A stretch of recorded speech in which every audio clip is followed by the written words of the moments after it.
कपिल जी, सोलन से, हिमाचल प्रदेश। महाराज जी, आपके चरणों में कोटि कोटि प्रणाम। महाराज श्री, जिस प्रकार सभी की कुछ ना कुछ इच्छा रहती है प्रभु से, उसी प्रकार क्या अपने अपने स्वार्थ के लिए भक्ति करना उचित है? हाँ, शुरू करो, करना चाहिए। बड़े मालिक है, हम इस भाव से लगे ना। संकट निवृत्ति के लिए, धन प्राप्ति के लिए, पद अधिकार की प्राप्ति के लिए बहुत बढ़िया है। गलत आश्रय लेने से अच्छा है सच्चिदानंद प्रभु का आश्रय लेकर अपनी कामनाओं की पूर्ति करे। अगर प्रभु से कामनाओं की पूर्ति की अंदर भावना रखेगा तो उसका मंगल ही मंगल होता चला जाएगा। कामनाओं की भी पूर्ति होगी और भगवान का शुद्ध मार्ग भी मिल जाएगा, क्योंकि आश्रय उसने बोध स्वरूप भगवान का लिया है ना। तो हम तो अज्ञानी हैं, लेकिन वो तो ज्ञान स्वरूप है ना। जैसे किसी बात की पुष्टि के लिए उदाहरण से पुष्ट हो जाता है। भगवान ब्रह्मा जी ने करदम जी को आदेश किया कि हमारी इच्छा है आप प्रजा को बढ़ाइए, क्योंकि भगवान ने हमें सेवा दी सृष्टि विस्तार, ब्रह्मा जी का सृष्टि रचना। तो करदम जी जब उनसे प्रकट हुए तो कहा हमारी आज्ञा का पालन करो, सृष्टि का विस्तार करो, बढ़ाइए। उसके लिए स्त्री चाहिए, क्योंकि सृष्टि का। तो उन्होंने किसी से याचना नहीं की, सीधे भगवान की आराधना की। और जब भगवान प्रकट हुए तो उन्होंने कहा अपने पिता की आज्ञा का पालन करने के लिए मुझे भार्या चाहिए, क्योंकि सृष्टि उसी से बढ़ेगी। तो भगवान ने कहा कि आदि सम्राट महाराज मनु की पुत्री श्री देवहूति जी, परम सुंदर, परम भक्त, परम ज्ञानी। देखो, भगवान से जब मांगी जाती है वस्तु तो भगवान, हाँ, सर्वोपम है ना, तो वो अपने हिसाब से भी देते हैं। देवहूति जी से ब्याह कराया, आगे नहीं मांगा था उन्होंने कुछ। और भगवान ने स्वयं कहा कि मैं स्वयं पुत्र के रूप में अवतरित होकर तुम्हें परम पद प्रदान करूंगा। ये अपनी तरफ से किया।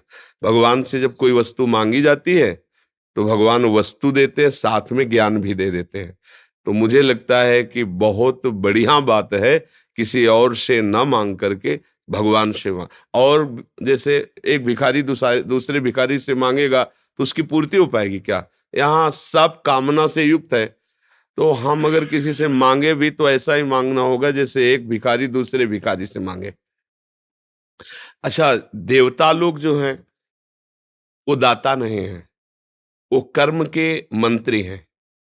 जैसे दुकान में जाओ तो दुकानें खुली, वो दान घर थोड़ी है। 100 रुपया है तो 100 रुपया की चीज ले लो, 500 तो 500 की चीज लो, नहीं है तो हटा दिए जाओगे दुकान। समय क्यों बर्बाद करे, चल बाहर। ऐसे ही देवताओं को आपके पास शुभ है, पुण्य है तो उसके अनुसार से फल मिलेगा, पुण्य नहीं है नहीं मिलेगा। कर्म ठीक बना वो हिसाब ठीक कर देंगे, कर्म ठीक नहीं नहीं बने। लेकिन भगवान का दरबार ये दुकान नहीं है, ये अपना घर है। जैसे पिताजी से ये चीज चाहिए, अगर वो तुम जो मांग रहे हो तुम्हारा अमंगल कर देगी, नहीं देंगे। चाहे आप सर के बल खड़े होकर तपस्या करो तो भी नहीं देंगे, क्योंकि वहां देवताओं वाला भाव नहीं है, वहां प्रभु है ना। तेरा मंगल होगा ऐसा नहीं हो सकता, मंगल भवन भगवान वो नहीं देंगे।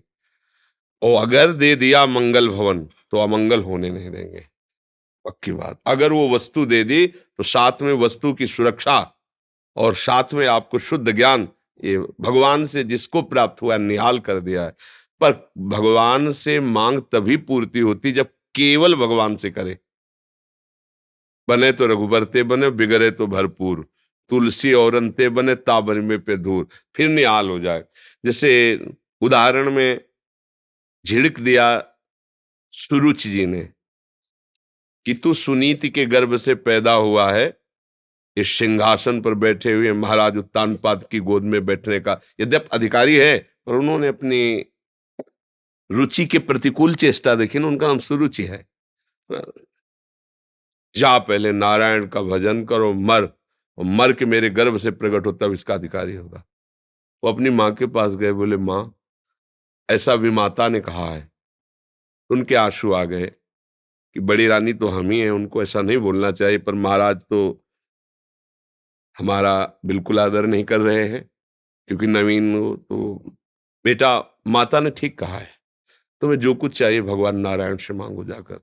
हम तो किसी तरह तुम्हें नहीं दे पाएंगी, क्योंकि महाराज रानी के अधीन है और बड़ी रानी ये थी। जाओ, हमारा आशीर्वाद है, तुम्हारी भगवान हरि रक्षा करेंगे।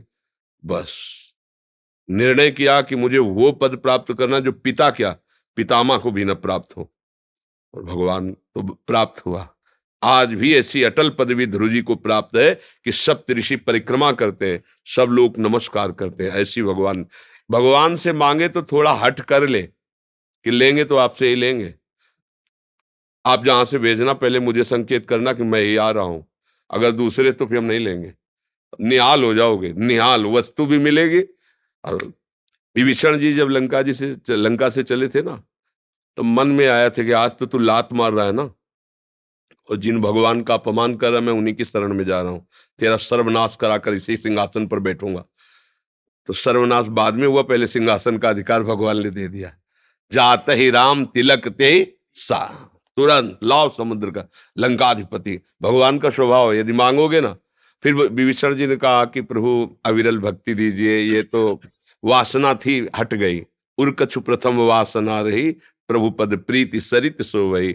हे कृपालु अब अपनी अनपायनी भक्ति दो। बोले वो भी मिलेगी, जाओ एक कल्प तक राज्य करो और मेरी भक्ति में मगन रहो, और शरीर पूरा कर हमारे साकेत धाम को आओ। ये भगवान की कृपालुता है। हम संकट निवृत्ति, धन की चाह जो भी मांगे प्रभु से मांगे, थोड़ा छूट दे दें कि उचित होते देना, नहीं तो न देना। और अगर वो दे दिए तो वो भी वस्तु मिलेगी और भगवान का कृपा प्रसाद भी मिलेगा। मांगना तो भगवान से ही चाहिए, जहां मांगने से मांगना मिट जाता है। दानी तो एकमात्र श्री भगवान है, क्योंकि सबके अंदर कामना है। भला कामना की पूर्ति की चाह लिए जो है वो मेरी कामना की पूर्ति कैसे कर सकता है। तो पूर्ण काम भगवान है, उन्हीं से हमारी बात बनेगी। इजे ही दरबार दीन को आदर रीति। भगवान का नाम गरीब निवाज है। एक बार जिसने झोली फैला दी इनके सामने, तेरे दरबार की आली निराली शान ये देखी, सखावत खुद तेरी गलियों में चक्कर काटते देखा। फैलाया हाथ जिसने तेरे दरबार में आकर, तुझे देते नहीं देखा मगर झोली भरी देखी है। वो ऐसे नहीं दिखाए कि यार गए तो कुछ मिला नहीं, पर उधर जब लौट के जाओगे तो निहाल हो जाओगे। भगवान का दरबार ऐसा है।